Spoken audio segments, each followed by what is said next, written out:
আমার লজ্জা করে না? না মা হ্যাঁ, বুঝলাম না। আমার লজ্জা করে না? অন্যের স্বামীর প্রশংসা করি, আমার লজ্জা করে না কেন? না হ্যাঁ তাই তো, লজ্জা করে না তোমার? হারামজাদা ছোট লোকের বাচ্চা, তোর লজ্জা করে না? তুই যখন অন্যের বউয়ের প্রশংসা করস, ওই যে অমুক ভাবি এত সুন্দর, তমুক ভাবি অত সুন্দর, তমুক ভাবি স্মার্ট হয়ে থাকে, তমুক ভাবি অনেক সুন্দর, তারা দেখলে ক্রাশ খাস, হ্যাঁ তার প্রশংসা করতে তোর লজ্জা করে না? আমি যা সত্য তাই বলছি। আমিও যা সত্য তাই বলছি। মানে? মানে কি বুঝোস নাই? হ্যাঁ, ওর স্বামী অনেক ভালো, এই জন্যই বলছি। ও তুমি বলতে পারবা অমুকের বউ সুন্দর, তমুকের বউ সুন্দর, আমি খ্যাত, আর তুমি সেটা বললে আমার মাইন্ডে লাগে না, আর আমি বলছি তোমার মাইন্ডে খুব লেগে গেছে। কেন কেন লেগে গেছে?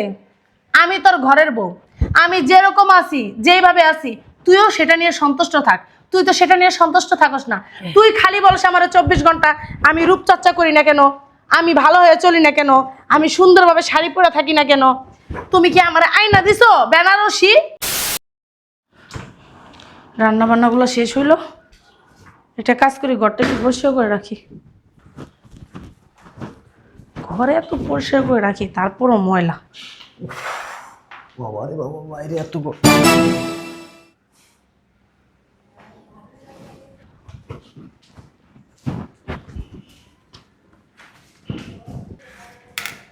দেখছো কি অবস্থা? মনে হয় বস্তি থেকে উঠাইছে। মানুষ সব সময় নিজেকে পরিপাটি করে রাখে, সুন্দর করে রাখে, আর এই শয়তানের বাচ্চা সব সময় খ্যাত হয়ে থাকে। কোন পাগল যে কইছিল এই বেটিটি বিয়ে করতে, আগে যদি জানতাম ও এতটা খ্যাত, কখনো বিয়েই করতাম না। মেজাজ মেজাজ গরম হয়ে যায় দেখলি, ভাল লাগে না। তুমি চলে আসছো, বসো বসো।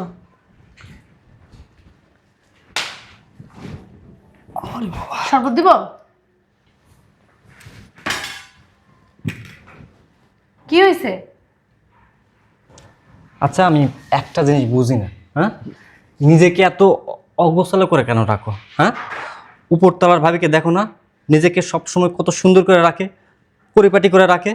সে তো 24 ঘন্টা রূপচর্চা করে, এই জন্য তার পরিপাটি দেখা যায়, আমার পরিপাটি দেখা যায় না। আমি তো রূপচর্চা করি না। তা তোমাকে নিষেধ কে করছে তুমি রূপচর্চা করবা? শোনো, আমি যদি রূপচর্চা করি না, তাহলে এই বাসার কারো পেটে ভাত যাইব না। কিছু পারো আর না পারো, সোপাটা ঠিকই চালাইতে পারো। এটা চোপা চালানো কিছু হইলো না। ভুল। শোনো, ওই ভাবি শুধু রূপচর্চাই করে, তার ঘরের ভিতরে যা দেখছো একদিন? হ্যাঁ, ঘরের ভিতরে গন্ধে যাওয়া যায় না, দুনিয়ার নোংরা।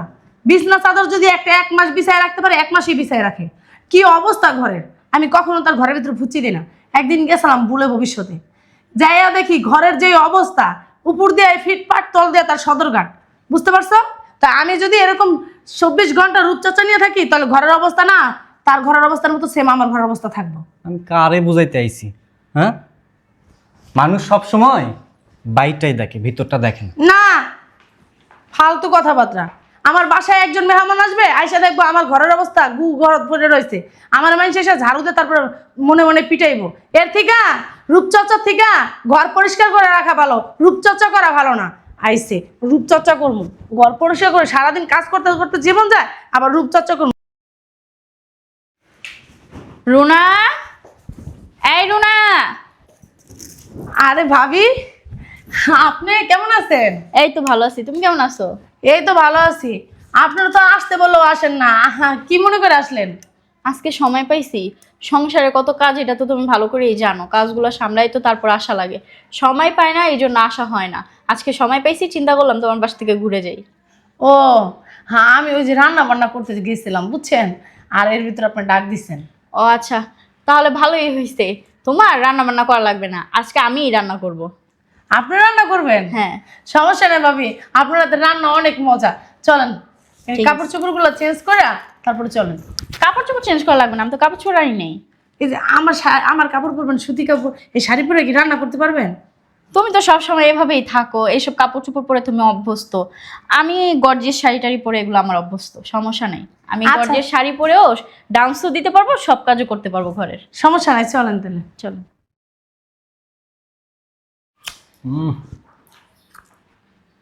আজকের খানা পিনা অনেক মজা হয়েছে আসলে। ভাবির হাতে রান্নার অনেক মজা। আর এই শয়তানের বাচ্চা রান্না করলে তো খাওয়া যায় না। ও রান্না তো রান্না না, মনে হয় বিষ। দেখি তো শয়তানের বাচ্চা কই। এই শুনছ?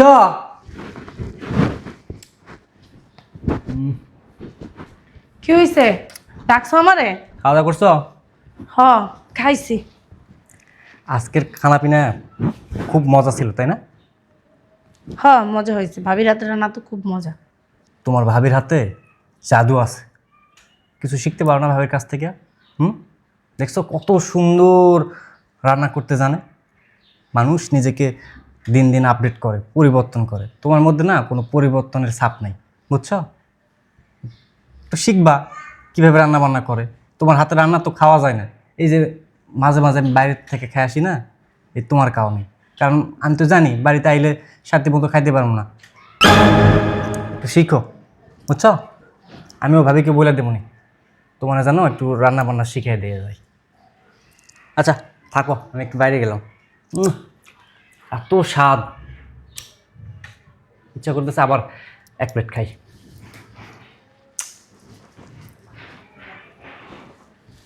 হারামজাদা, 10 বছর হয়েছে বিয়ে হয়েছে, হ্যাঁ? এত বছর ধরে রান্না করতেছি, কোনো একদিন এত সুন্দর করে এত মিষ্টি করে প্রশংসা আমার করে নাই। বাবা রে বাবা, আমার ভাবির হাতের রান্না কি মজা।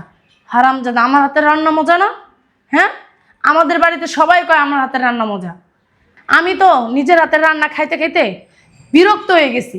এই জন্য ভাবি বললো রান্না করব, ভাবির এই জন্য রান্না করতে দিলাম, যে না অনেক দিন পরে ভাবির হাতের রান্নাটা খাবো, নিজের ভাত কটাও বেশি খাইতে পারবো এই জন্য।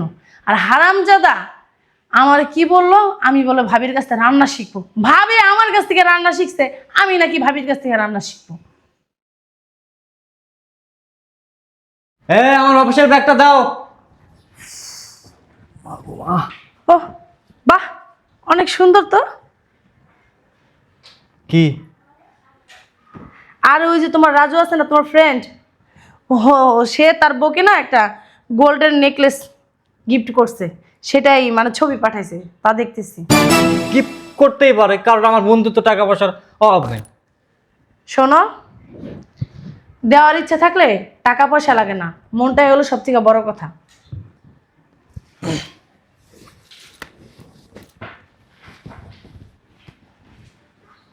নেটটা লাগা দাও। ঠিক আছে, যাও।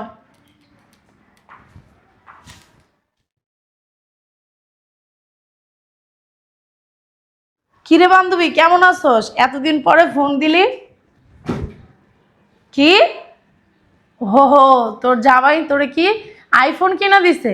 ভালো কথা, মিষ্টি খাওয়াস কিন্তু। ঠিক আছে ঠিক আছে, কালকে আসতেছিস?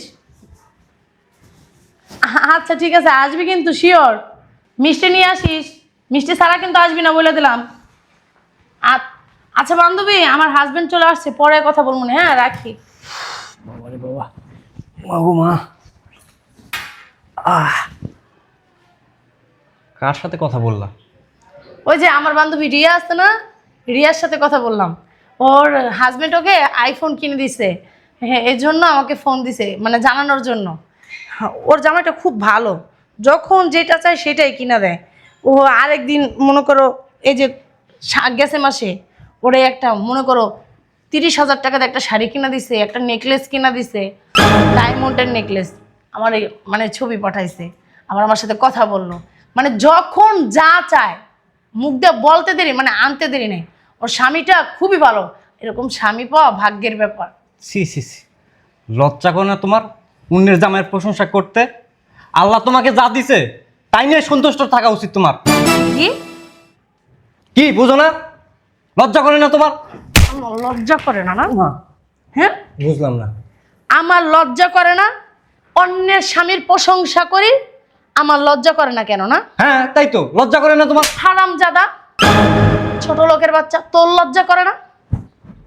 তুই যখন অন্যের বউয়ের প্রশংসা করস, ওই যে অমুক ভাবি এত সুন্দর, তমুক ভাবি অত সুন্দর, তমুক ভাবি স্মার্ট হয়ে থাকে, তমুক ভাবি অনেক সুন্দর, তারা দেখলে ক্রাশ খাস, হ্যাঁ। তার প্রশংসা করতে তোর লজ্জা করে না?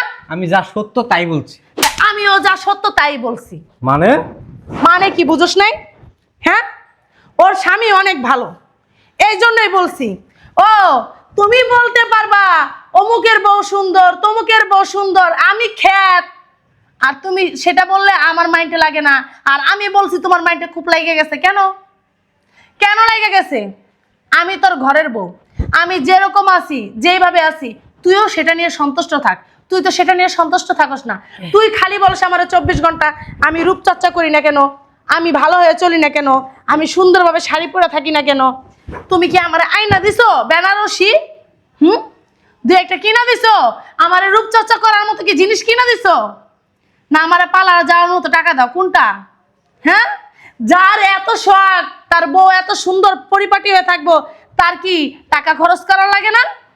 ও বুঝতে পারছি, তুমি আমার সাথে রিভেঞ্জ নিচ্ছ তাই না? রিভেঞ্জ নিচ্ছি না? হ্যাঁ, উচিত কথা কইছি, এখন কি রিভেঞ্জ নিচ্ছি তোমার সাথে না? নাটক মারাও তুমি আমার সাথে। তুমি বললেই সেটা ভালো, আর আমি বলছি সেটা ভালো লাগতেছে না কেন? হ্যাঁ, আমি একমাত্র বস্তির মতো থাকি তোর কারণে। তুই কি কখনো বলছোস আমার হাত খরচ দিছোস 2000 টাকা, যে না এই মাসে তোমার 2000 টাকা হাত খরচ দিলাম, তোমার যা খুশি তুমি সেটা কিনে নিও? দিছোস? দেওয়ার কি আছে, তুমি নিতে পারো না? তুমি ইচ্ছা করে দিতে পারো না? আমার বান্ধবী জামাইরে তো আমার বান্ধবী একবারও বলে না যে তুমি আমার হাত খরচার টাকা দাও। প্রতি মাসে 10,000 টাকা করে হাত খরচ দেয় আমার বান্ধবীর জামাই। কোনো কিছু কেনার জন্য বলা লাগে না। ওর স্বামীর চোখে যেই শাড়িটা ভালো লাগে সেই শাড়িটাই তার বউর জন্য নিয়ে আসে। কেন? তার বউ জানি পরিপাটি থাকে, সুন্দর দেখা যায় সেই শাড়িটা পরলে। কোনোদিন আয়না দিছস? নাও রুনা, এই শাড়িটা তুমি পরো, এই শাড়িটা পরলে তোমার সুন্দর লাগবো, আমার এটা পছন্দ হয়েছে, এই জন্য তোমার জন্য নিয়ে আসছি। আয়না দিছস? ফকিন্নির বাচ্চা, আবার কস কি তোর বউ পরিপাটি থাকে না? ফকিন্নির মতো কেন থাকে? আর এত বছর দেয়া আমি রান্না করে তোর গিলাইতাছি, একদিন তো প্রশংসা করলি না? আমার বউয়ের হাতের রান্না খুবই মজা। ও বাবা, আমার ভাবি আমার কাছ থেকে রান্না শিখছে। সে কখনো কাজ বাজ করতে জানতো না। আমি সবসময় আমার বাড়িতে কাজ করছি, কাজ শিখছি। তারে আমি আমার নিজের হাতে রান্না বান্না শিখেছি, আমার মা শিখেছে, আমি শিখেছি। আর তুই সেই ভাবির হাতের রান্না খেয়ে বলিস কি রান্না কি মজা, টেস্ট হয়েছে। আর আমি এত বছর তোরা গিলাইতাছি, কোনোদিন তো বললি না যে তোমার রান্নাটা খুব মজা হয়েছে? হ্যাঁ হয়েছে, চুপ করো এখন, আমার ভুল হয়েছে। ভুল হয়েছে? হ্যাঁ ভুল হয়েছে। আর কোনোদিন যদি কোনো কারো বোর সাথে আমার তুলনা করস না, তোর খবর আছে। তুলনা সেদিনই করবি যেদিন তুই আমারে পরিপূর্ণ জিনিস আইনা দিবি। বুঝতে পারছস? সে আমাকে রূপচর্চা করার টাকা দিব না, আমি কি আমার বাপের বাড়ি থেকে টাকা এনে রূপচর্চা করবো? থামো না একটু, কেন? মানুষজন শুনতেছে। মানুষজন শুনতেছে, খারাপ লাগতেছে? হ্যাঁ, যখন তুই আমার বলস আমার খারাপ লাগে না? তুমি ফকিরের মতো কেন থাকো, বস্তির মতো কেন থাকো, পরিপাটি হয়ে থাকতে পারো না? তুমি পরিপাটির জিনিস আমার আয়না দিতে পারো না? ঠিকই আমি থাকবো। তার স্বামীরা না তাদেরকে পরিপাটির জিনিস আয়না দেয়, যেন পরিপাটি থাকে। হ্যাঁ বুঝতে পারছি, আমার ভুল হয়েছে। আমি আর কখনো কারোর সাথে তোমার তুলনা দিব না। আল্লাহ যা দিছে তাই নিয়ে সন্তুষ্ট থাকবো। এবার হয়েছে? এই তো এতক্ষণে না সুন্দর একটা কথা বলছস। হয়েছে, এখন আমার ক্ষুধা লাগে। আমি যেহেতু তুই যাই না সেটা নিয়ে সন্তুষ্ট থাকি, তুই সেরকমই আমারে নিয়ে সন্তুষ্ট থাকার চেষ্টা করবি ইনশাল্লাহ। হ্যাঁ, আর যদি কোনো ভাবির সাথে, কোনো আফার সাথে, কোনো ওই যে পাশের ঘরের ভাবির সাথে তুলনা দিছস না, সেদিন তোর খবর আছে। হয়েছে, এখন খাবার দাও, ক্ষুধা লাগছে। দিতেছি, আয় হারামজাদা।